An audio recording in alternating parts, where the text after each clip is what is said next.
Assalamualaikum warahmatullahi wabarakatuh. Nama saya Sardila Amelia Putri dengan NIM 4444203 dari kelas 3B. Di sini saya akan menjelaskan tentang gelatinisasi pada kati. Sebelum itu, dapat kita ketahui bahwa pati merupakan simpanan karbohidrat dalam tubuh tumbuhan dan merupakan karbohidrat utama yang dimakan oleh manusia di seluruh dunia. Pati terutama terdapat di dalam padi-padian, biji-bijian, dan umbi-umbian. Jumlah unit glukosa dan susunannya dalam satu jenis pati berbeda satu sama dengan yang lain, bergantung pada jenis tanaman asalnya. Rantai glukosa terikat satu sama lain melalui ikatan alfa yang dapat dipecah dalam proses pencernaan. Selain itu, pati adalah komponen utama yang membentuk tekstur pada produk makanan semi-solid. Jenis pati yang berbeda akan memiliki sifat yang berbeda dalam pengolahannya. Sifat-sifat ini dapat diaplikasikan pada pengolahan pangan untuk mendapatkan keuntungan-keuntungan gizi, teknologi pangan, fungsi, sensori, dan estetika. Sifat yang mengentalkan dan gelling atau pembentukan gel dari pati ini merupakan sifat yang penting dan dapat memberikan karakteristik sensori produk yang lebih baik. Sifat-sifat ini memiliki efek teknologi dan fungsi penting dalam proses baik di tingkat industri maupun persiapan penyimpanan makanan di dapur.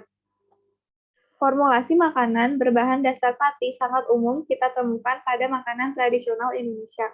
Komposisi tersebut dari jenis pati yang berbeda dan interaksi antar bahan merupakan bahan yang sangat penting menentukan sifat pemasakan dan karakter tekstur dari suatu makanan tersebut.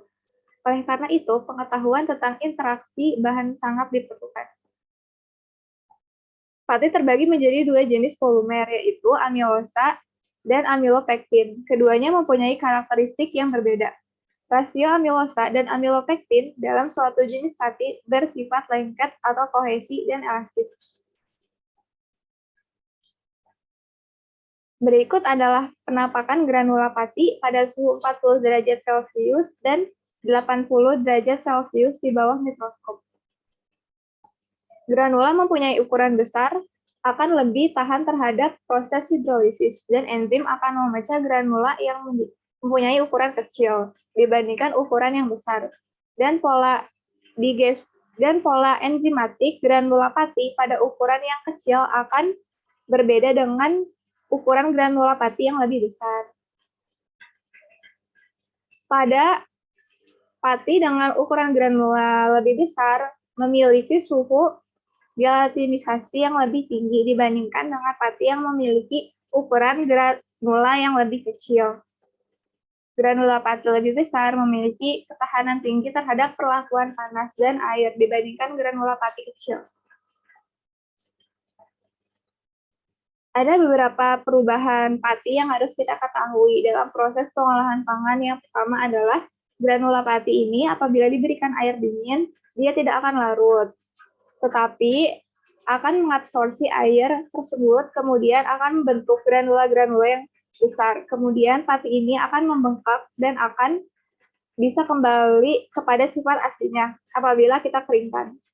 Namun, jika kita beri proses pemanasan, maka pati ini akan menjadi 3 proses, yaitu gelatinisasi, pembentukan pasta, dan retrogradasi. Perubahan gelatinisasi ini dan pembentukan pasta ini bersifat irreversibel, artinya tidak bisa balik pada semula. Kemudian perubahan ini berperan pada tekstur, viscositas, dan retensi air pada pembuatannya. Proses pembentukan pati menjadi gel atau itu dikenal sebagai gelatinisasi.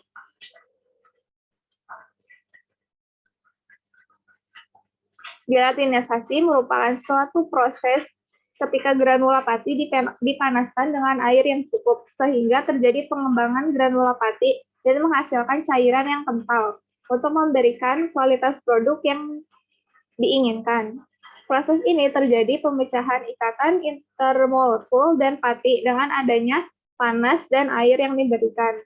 Panas dan air yang digunakan dalam proses gelatinisasi menyebabkan pembengkakan granula yang tinggi dan amilosa mampu terdifusi keluar dari granula.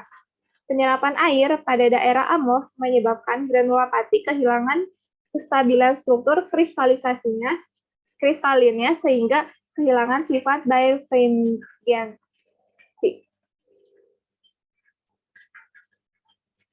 Proses gelatinasi ini berkaitan dengan rusaknya kelarutan molekul granula pati yang ditunjukkan adanya perubahan sifat yang irreversibel, seperti pengembungan granula, kemudian kelelehan kristal dari pati, kemudian hilang, dan pelarutan pati. Awal gelatinisasi dan kisaran suhu terjadinya gelatinisasi sangat dipengaruhi oleh konsentrasi pati. Kemudian, metode pengamatan jenis granula dan keheterogenan granula. Selain itu, kerusakan struktur granula pati yang menyebabkan granula dapat larut dalam air. Air dan suhu gelatinisasi sangat penting dalam proses gelatinisasi, terutama bagaimana perubahan struktur amilosa dan amilopektin pada jumlah air dan suhu yang berbeda. Panas dan air yang digunakan dalam proses gelatinisasi menyebabkan pembekakan granula yang tinggi, dan amilosa mampu berdifusi keluar dari granula. Beberapa faktor yang dapat mempengaruhi proses gelatinisasi ini adalah sumber pati, konsentrasi pati, ukuran granula pati, kandungan amilosa, dan pH larutan.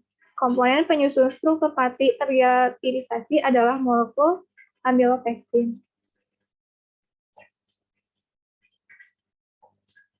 Terjadinya proses gelatinisasi pati ini bermula ketika pati direndam dalam air panas.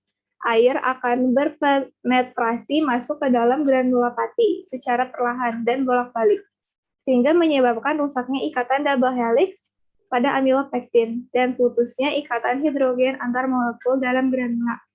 Semakin tinggi suhu, maka ikatan hidrogen akan semakin banyak yang terputus, sehingga semakin banyak pada air yang terserap dalam granula pati. Hal ini menyebabkan pengembangan granula yang sangat cepat akibat hilangnya sifat birefringency, yaitu sifat granula yang dapat merefleksikan cahaya terpolarisasi, sehingga menyebabkan tampaknya susunan berbentuk kristal warna biru-kuning apabila dilihat pada mikroskop. Selanjutnya, granula akan pecah dan amilosa yang memiliki struktur pendek bersifat larut dalam air akan keluar dari granula, sehingga struktur granula akan menjadi terbuka dan semakin banyak air yang masuk dalam granula.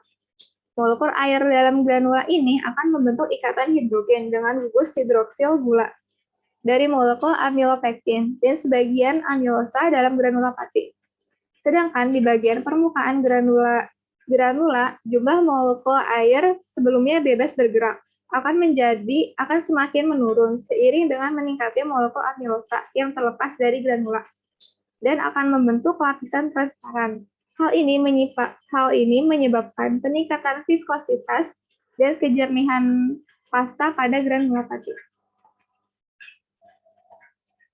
Kesimpulan yang dapat diambil dari proses gelatinisasi pati ini adalah gelatinisasi merupakan suatu proses pembentukan gel yang diawali dengan pembekakan granula pati akibat penyerapan air selama pemanasan. Granula pati memiliki sifat yang tidak larut dalam air dingin, namun dapat mengembang dengan adanya air panas. Sekian penjelasan yang dapat saya sampaikan, kurang lebihnya mohon dimaafkan. Wassalamualaikum warahmatullahi wabarakatuh.